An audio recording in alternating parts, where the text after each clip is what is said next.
स्वागत है ब्रेक के बाद। आप देख रहे हैं डीडी न्यूज पर इस वक्त, और जैसा कि ब्रेक पर जाने से पहले बताया था, अब चलेंगे जम्मू कश्मीर, जहां दूसरे चरण में भी बम्पर मतदान जारी है।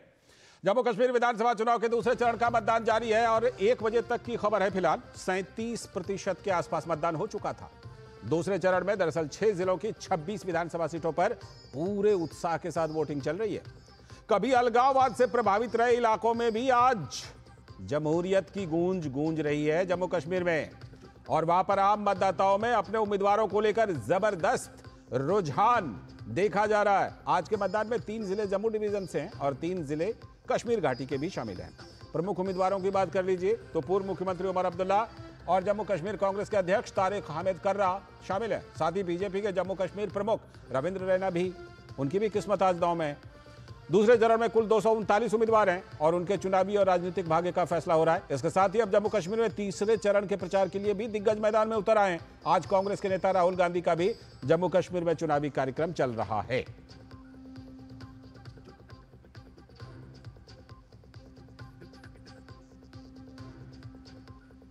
तो नेशनल कॉन्फ्रेंस के नेता उमर अब्दुल्ला ने कहा कि राहुल गांधी को कश्मीर के बजाय जम्मू पर ध्यान केंद्रित करना चाहिए, क्योंकि गठबंधन के अनुसार उन्हें तो जम्मू की सीटें आवंटित की गई हैं।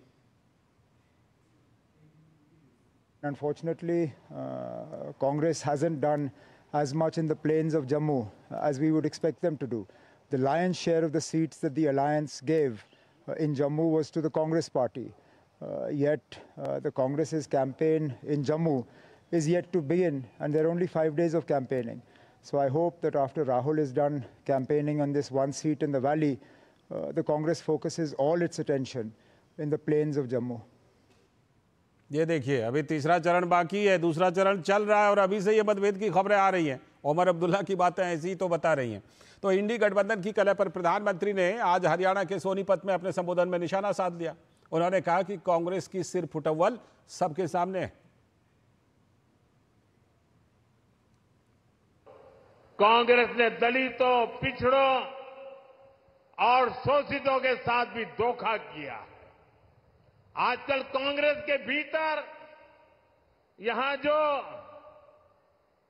सिर फुटअव्वल हो रही है, ये पुराने पाकों का ही परिणाम है। याद कीजिए, 2014 से पहले जब यहां कांग्रेस का राज था,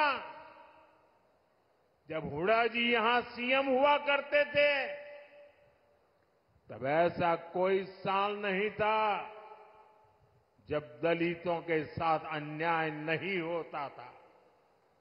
अनेक दलितों को जान से हाथ धोना पड़ा। दलित परिवारों की बहु बेटियों पर अत्याचार होते थे। हमारे 2 संवाददाता ग्राउंड जीरो से जुड़ रहे हैं, अमरेंद्र गुप्ता और निशांत राय। दोनों संवाददाता हमसे जुड़ चुके हैं, दोनों से जुड़ते हैं। पहले मैं अमरेंद्र गुप्ता आपके पास आ रहा हूं। कैसी चल रही है वोटिंग और वोटिंग का प्रतिशत कैसा है, और साथ में ये भी जोड़ दीजिएगा उमर अब्दुल्ला के बयान को कैसा देखा जाए? क्या दोनों पार्टियों में ठीक से कोऑर्डिनेशन नहीं हो पाया क्या? देखिए लालचंद जी, सबसे पहले तो बता दूं कि वोटिंग जो है सुबह से 7 बजे से खासा उत्साह के साथ चल रहा है, और जिस तरह से निर्वाचन आयोग ने पूरी तैयारियां की थी वो भी एक खासी अहम थी।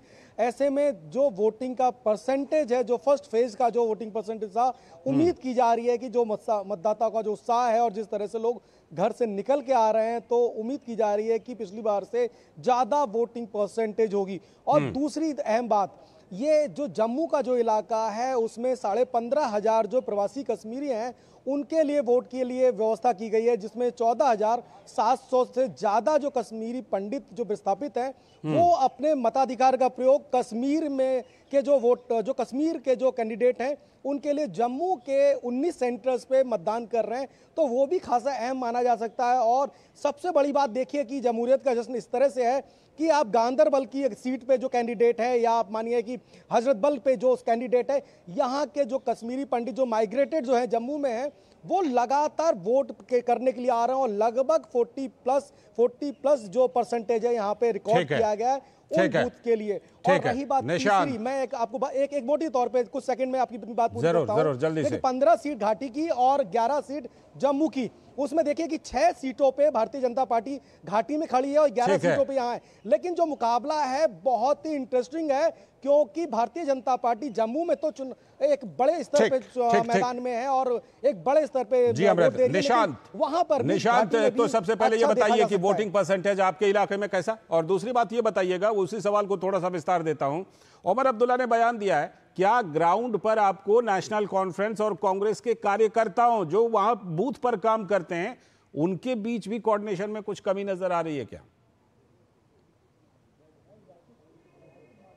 देखिए, सबसे पहले मैं जो चुनाव आयोग की वेबसाइट है उसके हिसाब से बताना चाहूँगा कि दोपहर 3 बजे तक के वोटिंग परसेंटेज लगभग सामने आ गए हैं। 46% से ज़्यादा जो वोटिंग परसेंटेज है, और जिसमें अगर बात की जाए तो सबसे ज़्यादा वोटिंग जो है वो जम्मू के ज़िलों में देखी गई है। रियासी में 63.91 है और उसके बाद पुंछ में 61.45 है, राजौरी में 58.95 है, बडगांव की बात की जाए जो कश्मीर का जिला है 49.44 है, गांधरबल में 49.1 है, और श्रीनगर की बात की जाए तो यहाँ 23% से ज्यादा जो है वो मतदान लगभग हो चुका है। और अभी काफी समय है तो ये लगभग तय हो चुका है कि पिछला आंकड़ा टूटना है। अब बात करते हैं सियासत की। जिस तरीके से उमर अब्दुल्ला का ये बयान आया है, ये दिखलाता है कि एनसी और कांग्रेस में अब सब कुछ ठीक नहीं चल रहा है। इसके अलावा हमें एक बयान और देखना होगा। आज पीडीपी की जो चीफ है महबूबा मुफ्ती, उनका भी बयान आया है। उन्होंने एक बात कही है कि हमारे बिना सरकार बनाना संभव नहीं है, यानी कि वो ये तो मान चुकी हैं कि उनकी सरकार नहीं बनने जा रही है, वो रेस से बाहर मान रही है अपने आप को। सही बात। इस तरीके का बयान देते हैं तो इसका ठीक है, वो हंग असेंबली की उम्मीद कर रही है कहीं ना कहीं। उमर अब्दुल्ला कांग्रेस को लेकर कॉन्फिडेंस में नजर नहीं आ रहे हैं। ठीक है, चलिए आपसे, आप दोनों संवाददाताओं से और हम आगे अपडेट लेते रहेंगे। फिलहाल समय की कमी है। निशांत और अमरेंद्र, आप दोनों का बहुत बहुत शुक्रिया ग्राउंड जीरो से जुड़ने के लिए और अपडेट देने के लिए। और इसी के साथ